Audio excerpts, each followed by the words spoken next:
por esta oportunidad extraordinaria.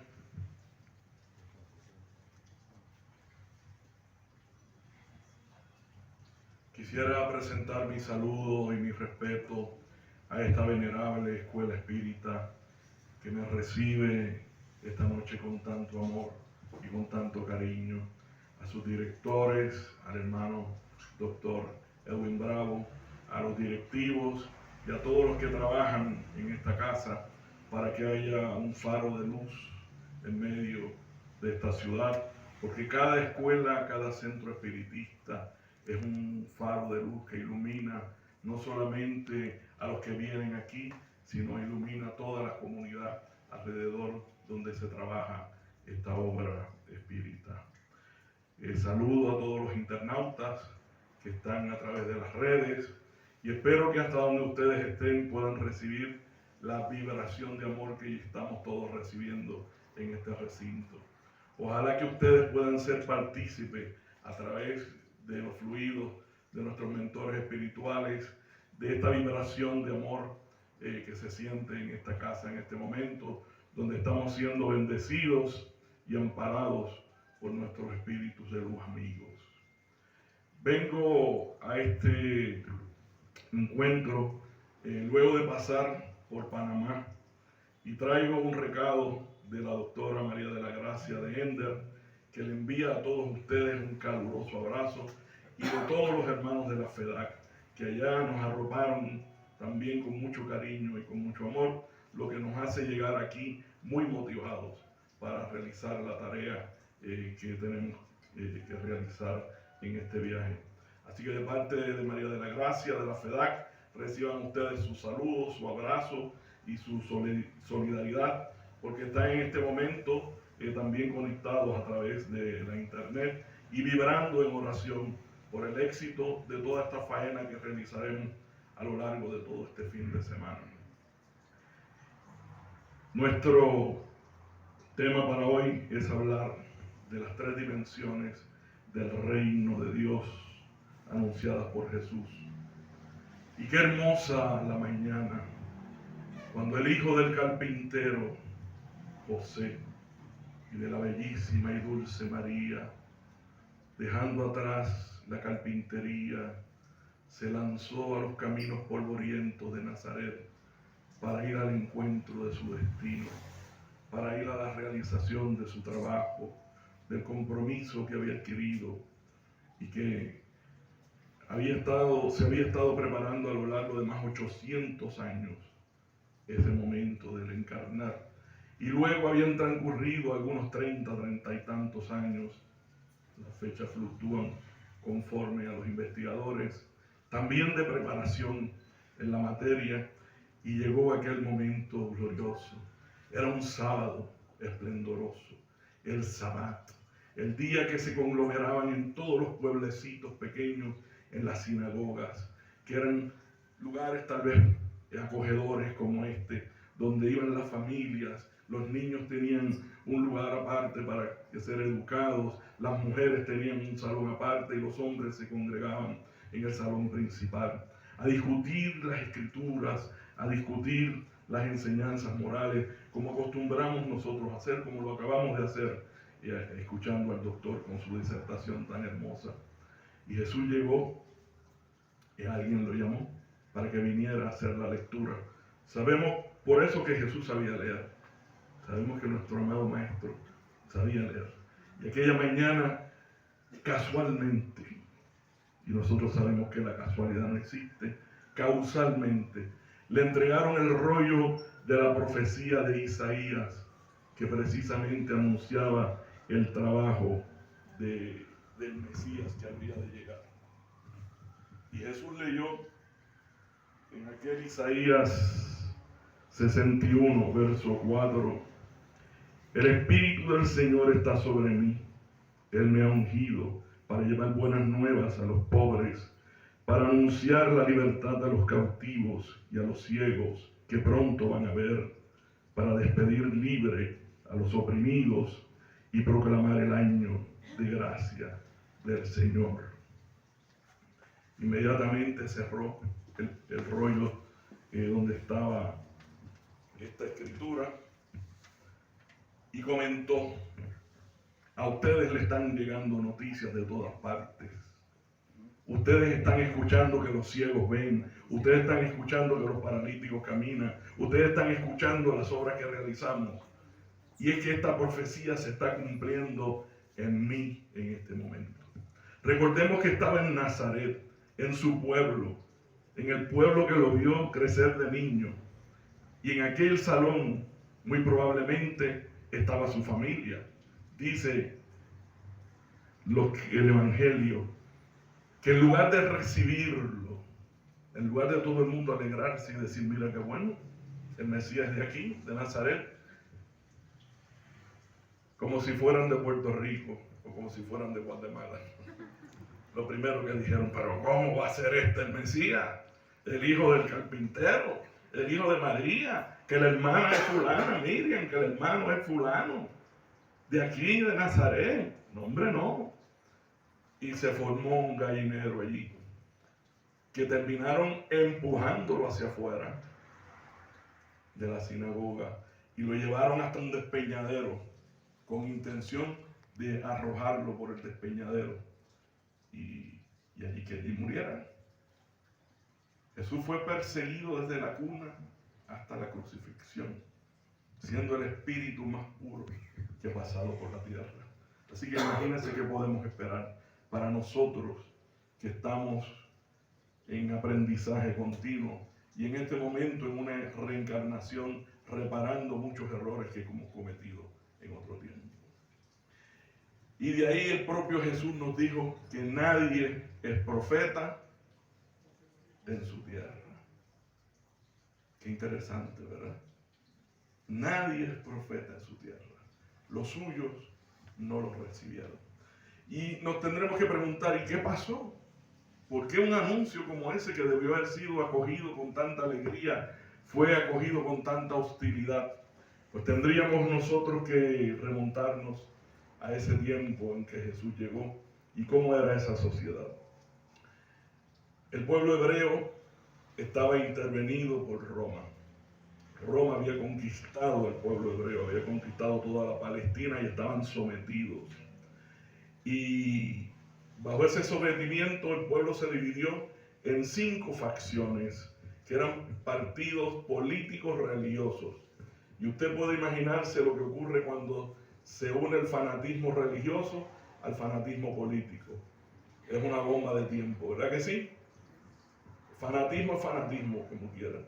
Pero cuando unimos esos dos fanatismos, el político y el religioso, pues tenemos una bomba de tiempo. El escenario era muy hostil y muy peligroso. Y Jerusalén era un nido de víboras y de intrigas. Y aquellas 5 facciones eran los escribas, los fariseos, estaban los esenios, estaban los saduceos y estaban los celotes, que eran los que más querían que se separaran. Los escribas y los fariseos eran expertos en discusiones viciosas. Todas las discusiones que ustedes ven en el Evangelio, cuando usted lee a Juan, Lucas, Mateo y Marcos, todas las discusiones que tiene Jesús las tiene con esas 2 facciones, con los fariseos y con los escribas, porque ellos se apegaban más a la letra que al espíritu de las enseñanzas. Y Jesús les decía: nosotros tenemos que sacar la enseñanza moral de esa letra, y tenemos que ir al espíritu de lo que quiere decir. Y ellos se mantenían ahí al chavo de lo que decía. Y por eso tenían unas discusiones terribles. Y Jesús los castigó bastante bien.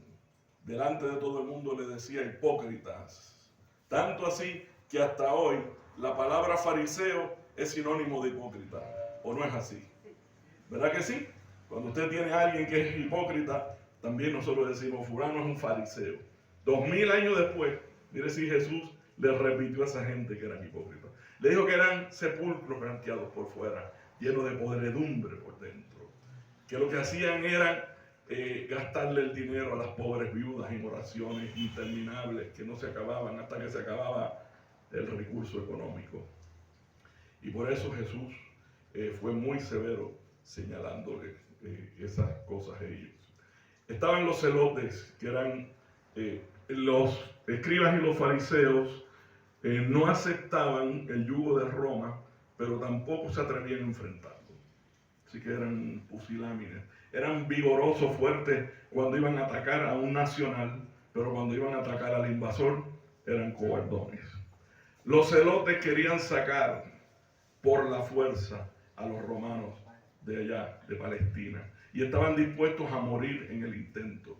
Y era en cualquier esquina, en cualquier momento, se formaba una revolución, una reyerta, asesinaban a un policía romano, los romanos los asesinaban a ellos, y ese era el ambiente de todos los días en este siglo I, allá en la Palestina y Jerusalén.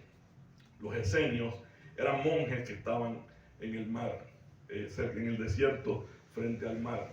Y Jesús no los menciona, no los ataca. Así que cuando vemos y estudiamos esa comunidad, nos damos cuenta que hay una similitud entre sus enseñanzas. Y de hecho fueron ellos los primeros en practicar el bautismo. Así que esa gente, Jesús los deja tranquilos, los deja quietos. Y ellos estaban en su mundo y no intervenían. Y el grupo más peligroso eran los que administraban el templo. Eran los sacerdotes del templo y eran los saduceos. Escuchen bien ese nombre, los saduceos. Los saduceos, a diferencia del resto, no creían en la inmortalidad del alma. Los fariseos creían lo que ellos en aquel tiempo llamaban la resurrección de los muertos. Los escribas creían en la resurrección de los muertos, los esenios, todo el mundo. Los saduceos no creían en la inmortalidad del alma, creían que había una sola vida y que en esa vida Dios te iba a premiar o te iba a castigar. De ahí viene el concepto bárbaro que todavía hoy lo invocamos, castigo de Dios, que es una contradicción absoluta de lo que es la naturaleza de nuestro Padre Celestial. Y entonces ellos decían que si había una persona enferma, algo hizo esa persona. Y por eso Dios lo castiga con esa enfermedad. Y si Dios lo castigó por esa enfermedad, es porque hizo algo. Y si hizo algo y Dios no quiere saber de él, pues ¿para qué yo quiero saber de él? ¿Ven la lógica de ese pensamiento? Entonces ellos no se acercaban a los enfermos, no ayudaban al pobre, no ayudaban al que estaba en tristeza, no ayudaban al que estaba en agonía, porque el que caía en desgracia era que se lo merecía. Y si Dios no quiere saber de él, ¿por qué yo quiero saber de él? Y esa gente, los saduceos, hablaba el querido amigo, el doctor Resines, de las bulas papales y las indulgencias allá para el siglo XV más o menos. Pues mire, esta gente hacía lo mismo, eso viene de ahí. Tenían montado en el templo un sistema de opresión al pueblo. Y entonces, cuando llega Jesús y anuncia que Él es el Mesías, todas estas facciones lo esperaban. Y esperaban que cuando llegara el Mesías le diera la razón a cada uno de ellos. Y Jesús tuvo la habilidad extraordinaria de no darle la razón a ninguno. Lo esperaban como un Mesías, como un rey al frente de ejército, como un rey que expulsaría a los romanos, como un rey que le devolvería las glorias militares a Jerusalén, como en los tiempos de David. Lo esperaban rico y poderoso, y por poco les llega mendigo.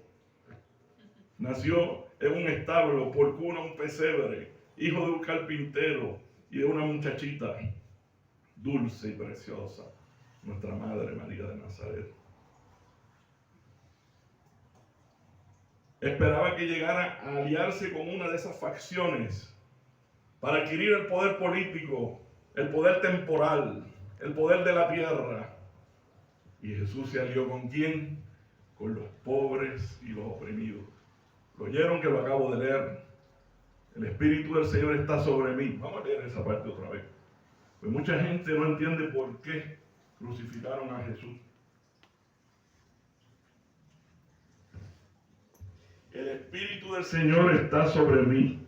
Él me ha ungido para llevar buena nueva a los pobres. ¿Ven el choque? entre lo que esperaban allá y lo que él está diciendo aquí. Y estaba en la profecía hace 800 años.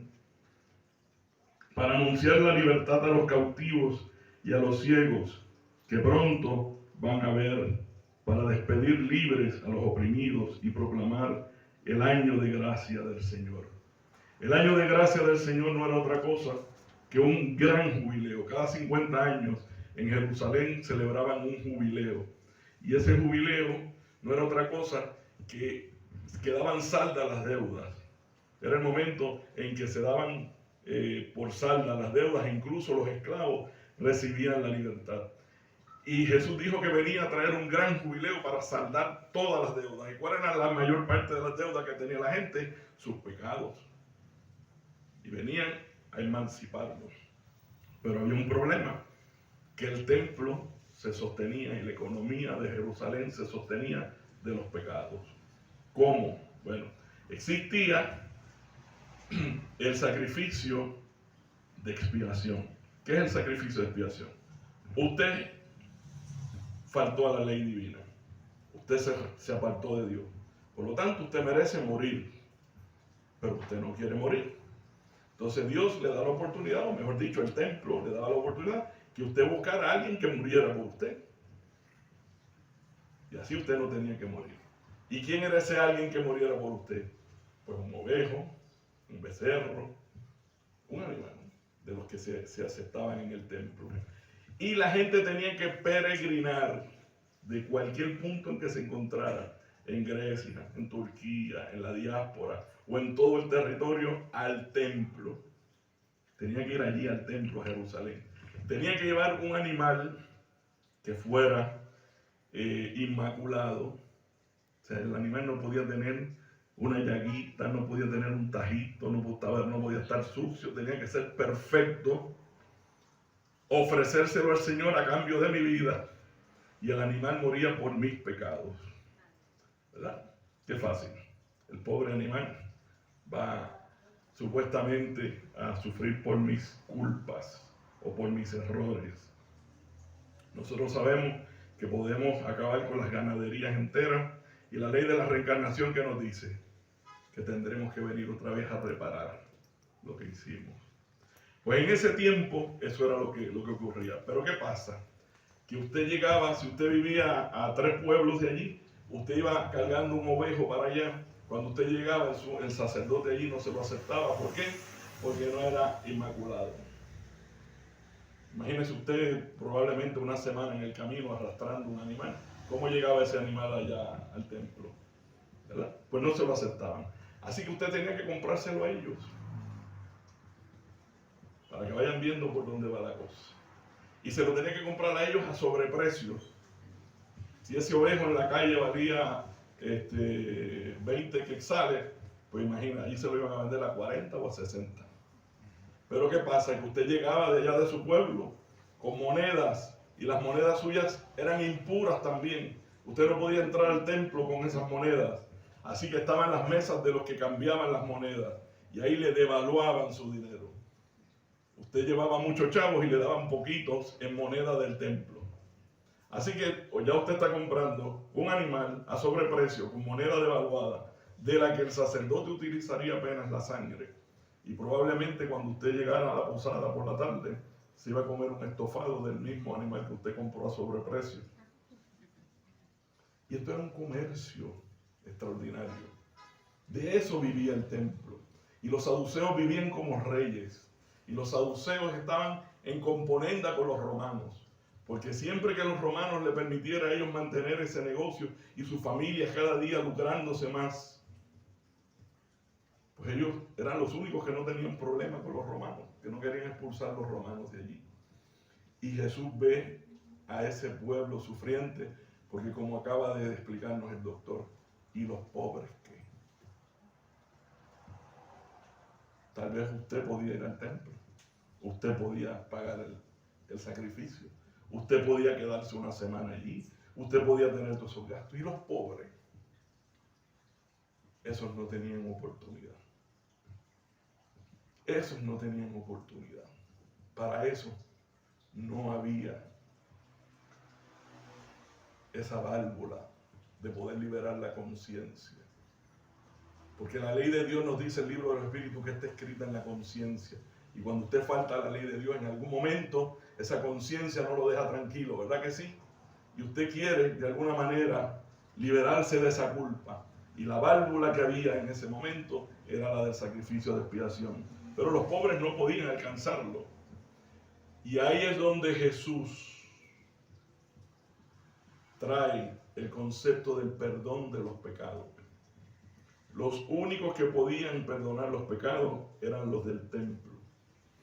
Y cuando Jesús le dice a las personas, tus pecados te son perdonados, es igual que si usted, ¿cuándo se rinden las contribuciones aquí en Guatemala? ¿Qué fecha? En Puerto Rico es el 15 de abril. Pues supongamos que en el 15 de abril usted ponga una mesa frente al Departamento de Hacienda y cuando la gente viene con su declaración de impuestos, usted la rompe, la echa al zafacón y le dice, no le debes nada a Guatemala, tu deuda está perdonada. ¿Cuánto tiempo usted cree que usted va a durar en la mesita esa? Nada, ¿verdad? Pues exactamente eso fue lo que hizo Jesús de Nazaret. Jesús le sacó a los pobres de ese régimen de abuso que tenía el templo. Y Jesús empezó a predicar que tenía que haber un régimen de justicia social para todos. Que todos éramos hijos de Dios y todos por lo menos necesitábamos y teníamos derecho a las mismas oportunidades. Que no podía haber una casta cerrada como la de los saduceos, que tras que explotaban al pueblo, lo miraban por encima del hombro con desdén, se burlaban de ellos.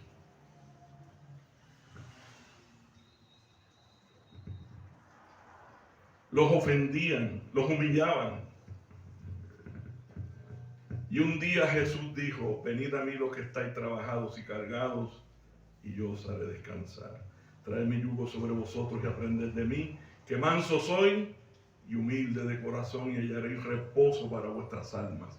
Y cuando Jesús hizo ese llamado, de todos los caminos empezaron a aparecer ciegos, cojos, leprosos, viudas, huérfanos, todos los marginados, que para ellos no había esperanza en esa Jerusalén tan aristocrática, en esa Jerusalén donde usted tenía que pagar por esos servicios para recibir el amor de Dios. Era comprado ahí con ese sacrificio que acabamos de hablar. Y Jesús abrió una puerta enorme, un reino de paz y justicia para todos. Y aquella comparsa de hombres y mujeres, sufrientes de hombres y mujeres que no encontraban consuelo para sus aflicciones, vieron las puertas del cielo literalmente abiertas por Jesús de Nazaret y lo seguían por todas partes, por toda la orilla del mar de Galilea, esa comparsa de hombres y mujeres y de niños que cantaban las canciones anunciadas para el Mesías. Y los escribas y los fariseos de los que ya hablamos mandaban a callar a los niños, y Jesús le decía, déjenlos que canten, que la voz del niño, Dios habla por la voz de los niños. Y ese reino de justicia social para todos, donde todos esos excluidos se sintieron aceptados, donde se sintieron que éramos todos un solo rebaño con un solo pastor, donde se sintieron amados, queridos, aceptados. Y como si fuera poco, muchos ciegos recibieron la vista, muchos paralíticos caminaron, muchas personas que estaban bajo el asedio de los espíritus turbados, los espíritus de la sombra, recibieron el beneficio de la desobsesión. Ellos llamaban que eran poseídos que estaban. Y Jesús los liberaba. Salían en los caminos los poseídos, los locos, los esquizofrénicos, como los queramos llamar. Salían por los caminos al encuentro de Jesús y Él los libertaba. Y fue un momento grandioso para esa nación, porque ya habían encontrado un rey, habían encontrado un Mesías, habían encontrado un pastor, habían encontrado un maestro, habían encontrado el sol de nuestras vidas, que es el amado Maestro Jesús de Nazaret, que le dio esperanza,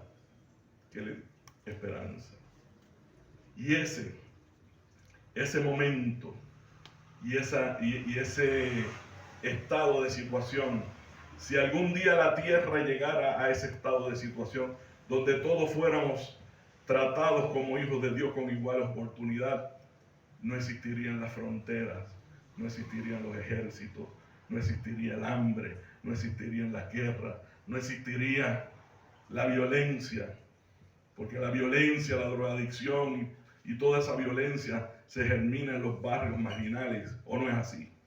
Donde no hay oportunidad para todos. Pero Jesús decía que todos somos hijos de Dios y deberíamos tener las mismas oportunidades. Y el día que eso ocurra en nuestros corazones y en nuestros países, estaremos entrando a un mundo regenerador, a un mundo que los espíritus han anunciado. Y todos estos males sociales irán poco a poco desapareciendo. Y ese reino, ese mundo, es el reino de Dios en la tierra que Jesús anunció. Donde ya no habrán sacerdotes que tengan las puertas del cielo, donde ya no habrán ministros que tengan peajes, que usted tenga que ir donde el ministro a pagarle dinero o un peaje para usted pasar por la carretera y tener los beneficios de Dios. Jesús le enseñó a los discípulos a respirar profundo, a mirar hacia el cielo y a decir: Padre nuestro que estás en el cielo, santificado sea tu nombre, venga a no ser tu reino, hágase, Señor, tu voluntad aquí en la tierra como en el cielo. El pan nuestro de cada día, dánoslo hoy. Perdona nuestras deudas, así como perdonamos a nuestros deudores. No nos dejes caer en tentación, mas líbranos de todo mal. No había que ir al templo. ¿Dónde estaba Dios? Padre nuestro que estás. Y ya. Y le bastaba a cada criatura con inspirarse, con elevar su vista al cielo y con recibir el consuelo. Pero Jesús sabía que 2000 años después estamos aquí en este hemisferio americano y podríamos estar en África, podríamos estar en Asia, podríamos estar en Europa, y ese reino de Dios en la tierra todavía no llega, ¿verdad que no? Todavía esa igualdad entre todos no llega, ¿verdad que no? ¿Y qué hizo Jesús? Le dijo a los pobres: le voy a dar una herramienta para que se ayuden en lo que llega a ese reino de justicia en la tierra, el reino de Dios en la tierra. Y le enseñó las verdades del reino de Dios en los cielos. Muy explícito, como bien nos decía el doctor Resines, en el diálogo con Pilato le dijo: mi reino no es de este mundo. Y le enseñó lo que era la vida espiritual. Y le enseñó a los pobres una parábola y le dijo: había un mendigo en la puerta de un gran señor. El mendigo estaba todo lleno de llagas y se llamaba Lázaro. E imploraba que de las sobras que cayeran de la mesa del gran señor, él pudiera recoger alguna y pudiera cenar, pero no llegaban. Y un día ambos partieron hacia el reino de los cielos, hacia la vida espiritual, hacia la muerte. Y ahí es donde viene la grandeza de Jesús, que invirtió los papeles. Y en esa parábola, ¿qué le dice Jesús? ¿Quién está en el seno de Abraham? El mendigo, lleno de llagas, despreciado por los hombres. Ese fue el que alcanzó la vida espiritual superior, porque supo sufrir bien su prueba. ¿Y dónde estaba el Señor rico? En las llamas del infierno. Y desde allá, que es un infierno simbólico, en las regiones oscuras del plano espiritual, porque el plano espiritual no todo es luz y alegría. Hay regiones densas y oscuras donde, si no tenemos cuidado, vamos a ir a pasar la mano. Y con leer el libro Nuestro Hogar nos podemos dar cuenta que Andrés Luis tuvo todos esos años, 8 años en el umbral profundo. Y ahí estaba el rico, y desde allá le decía: Padre Abraham, envía al hombre pordiosero y llagoso a que moje el dedo en el agua y venga y me lo ponga en la lengua. Imagínense ustedes. Y el padre Abraham le dijo: ya tuviste tu recompensa en la vida, ahora le toca a él. ¿Qué creían los saduceos? No creían en la inmortalidad del alma, creían que Dios castigaba y premiaba en la tierra. Y si usted había sido castigado en la tierra, se murió y se acabó. Pero Jesús le dio una esperanza a la humanidad y le dijo que las penas que suframos en la vida encarnada tendrán su recompensa en el reino de los cielos, que es el mundo espiritual superior. Que si hemos venido a esta vida y nos ha tocado sufrir, que suframos con resignación, que pasemos nuestras pruebas con amor. Como bien dice el Evangelio según el Espiritismo, sufrir bien o sufrir mal. Porque suframos bien, que llevamos nuestras pruebas. Si tenemos una enfermedad, que seamos conformes, que la llevemos con amor hasta el último momento. Que las vicisitudes que nos encontremos en la vida las afrontemos con valor. Y ahí está la gran diferencia de Jesús con todos los demás maestros espirituales de la historia. Porque Buda, todos son muy respetables, pero el único que se hizo sufriente con la humanidad fue Jesús de Nazaret. El único de todos esos grandes maestros que agarró la cruz y pasó la crucifixión, y de crucificado en el madero miró a sus verdugos y dijo: Padre mío, perdónalos porque no saben lo que hacen. Porque es fácil hablar de perdón, es fácil hablar perdona, pero dar ese ejemplo en la cruz, crucificado, muriéndose en aquel momento asfixiado, allí dio Dios el gran ejemplo, Jesús de Nazaret. Y Jesús se hizo sufriente y nos enseñó a nosotros, a cada uno de nosotros, llevar nuestra cruz. Y si mi cruz es mi hijo, llevarla con amor, orar por él, no soltarlo nunca, lucharlo con la ascendencia moral que tengo de madre, que tengo de padre. Ante Dios, Dios me lo entregó y se lo entregaré únicamente a Dios. Mientras tanto, si Él no quiere saber de mí, pues no hay problema. Pero yo lo cubriré con la oración, yo lo cubriré con la súplica a los mentores espirituales para que lo amparen, para que lo guíen, para que le muestren el camino. Si mi cruz es el compañero, es la compañera, si mi cruz es mi compañero de trabajo, he tenido un reencuentro, que el que yo abusé de él en otro tiempo, ahora es mi jefe. Y se levanta todas las mañanas pensando cómo hacerme el día imposible. Pues esa es mi cruz y la tengo que llevar. Y claro que puedo optar por irme a otro trabajo, claro que puedo optar por mudarme. Pero si esa es la prueba que yo tengo que pasar, no encuentro trabajo hasta que no lo acepte, ¿saben? Mire que puedo llevar resumen y puedo ir a buscar trabajo a todos sitios, pero si esa es la prueba, hasta que yo no baje y acepte mi prueba con resignación, créame. Y si me voy a otro sitio, encuentro uno peor. ¿Cuántos de ustedes lo han visto, señoras o señores, que tienen un matrimonio con una pareja de un tipo, de cierto prototipo, salen de ese cautiverio, salen de ese problema y vuelven y caen en lo mismo? ¿Lo hemos visto o no lo hemos visto? Porque es lo que atraemos. Esos son los maestros que necesitamos nosotros para desarrollar el trabajo que tenemos que hacer.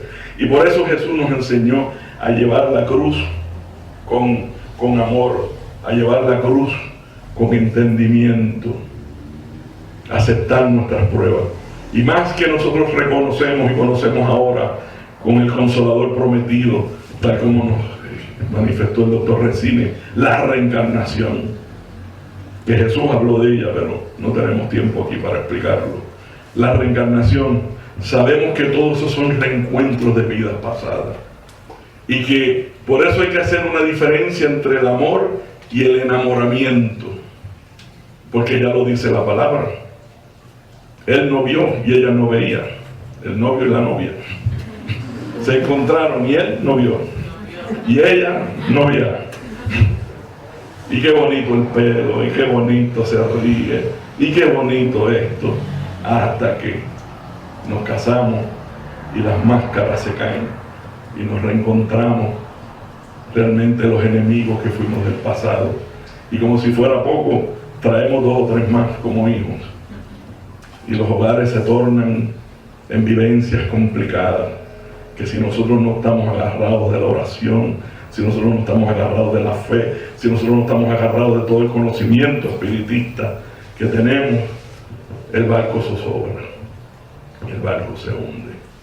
Y entonces esa esperanza de que lo que suframos aquí lo vamos a recibir como recompensa en el mundo espiritual. Ese es el reino de Dios, el reino de los cielos, que es la segunda dimensión del reino de Dios. Y para concluir, ¿se acuerdan que hablamos de aquella comparsa que acompañaba a Jesús? De la alegría de aquellos enfermos, de la alegría de todos los marginados.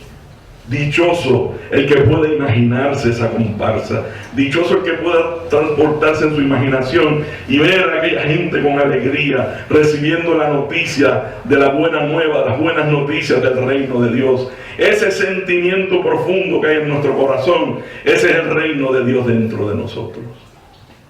Y ustedes saben que 2000 años después de Jesús anunciar esos reinos, esas dimensiones de los reinos, como bien nos dijo el doctor Resini, llega el Consolador prometido por Jesús en el siglo XIX, 1857, 18 de abril. Se publica ese libro que parte la historia en dos. Y un tiempo después, un hombre maravilloso, un hombre extraordinario, Don Genaro, conoce la doctrina espírita. Y Don Genaro supo tener en su corazón y en su alma el reino de Dios. Y Don Genaro supo ser ejemplo de aquella parábola de Jesús, de la levadura, que decía que el reino de los cielos, el reino de Dios, era como aquella mujer que tomó una parte de levadura y la metió en 3 partes de harina hasta que todo fue laudado, hasta que todo fue fermentado. Y el amor que tenía Don Genaro por el espiritismo, el amor que tenía por esta doctrina, el amor que tenía por cada una de las personas que tenía de frente, era contagioso. Yo tuve el honor de conocerlo en Puerto Rico, brevemente, pero lo he conocido más a través de Edwin, porque por el fruto se conoce el árbol. El propio Jesús lo dijo. Y a través del trabajo de este hombre. Y Don Genaro llevaba el reino de Dios dentro de él. Por eso lo contagiaba. Por eso su verbo era contagioso. Por eso su actitud era de amor que contagiaba. Y lo seguían las personas. Lo seguían. No solamente los de aquí de la ciudad, los del altiplano, los de Argentina, los de México, los de todo Centroamérica. Porque era un líder nato. Porque vivía el evangelio de Dios, el evangelio anunciado por Jesús. Porque el mundo está lleno de palabras, el mundo está lleno de oradores, el mundo está lleno de textos, el mundo está lleno ahora de influencers. Al mundo lo que le hace falta son ejemplos como Don Genaro. Ejemplos de un hombre que 17 años después de haber trascendido, su vibración está en esta casa, tal como en el último momento que estuvo aquí presente en vida. Un hombre que no ha dejado esta casa, esta escuela sola. Un hombre que no ha dejado a ninguno de sus discípulos solo. Un hombre que no ha dejado su escuela sola. Y un hombre que sirvió de medium, que sirvió de presidente, que sirvió de ejemplo, que sirvió de estímulo. De tal manera que nos legó luz espírita. De tal manera que nos legó un faro de luz, como empezamos diciendo, para que alumbre aquí en la ciudad, para que alumbre en el altiplano, para que alumbre en todos los corazones. Un reino de justicia social para todos, que será el mundo regenerador y mundos superiores cuando llegue. Un reino celestial, que es el mundo de los espíritus al que todos tenemos que aspirar. Y aquí traigo un mensaje, una palabra del doctor Sergio Thyssen, cuando dice que la mayoría de los espiritistas creen que debemos reencarnar para ir a nuestro hogar, a la colonia espiritual de nuestro hogar o a la colonia espiritual que nos toque. Y él dice que es todo lo contrario, reencarnamos para traer a nuestro hogar al planeta Tierra. El propósito de estar aquí es traer ese reino de los cielos a la tierra para que se convierta en el reino de justicia social. Pero para eso usted tiene que trabajar, tenemos que trabajar todos, tenemos que darnos la mano, tenemos que socorrernos, tenemos que ser solidarios. Y el reino de Dios que está en nuestros corazones, Que no importa la angustia que estemos pasando, no importa el dolor que estemos pasando, no importa el problema que estemos pasando, no importa la noche oscura del alma que estemos atravesando, no importa el problema, como dije anteriormente, con nuestros hijos. Si tenemos el reino de Dios en nuestro corazón, podemos remontarnos a las regiones de luz, donde el Maestro Jesús y sus mentores espirituales todavía y siempre estarán dispuestos a ayudarnos, estarán dispuestos a socorrernos. Y cada uno de nosotros nos convertiremos en una página viva del Evangelio de Jesús, en un testimonio vivo de lo que es el Evangelio de Jesús. Y entonces ya no importan los problemas, porque podremos decir como el apóstol Pablo: ya no soy yo quien vivo, es Cristo que vive en mí. Así que busquemos esa luz espiritual.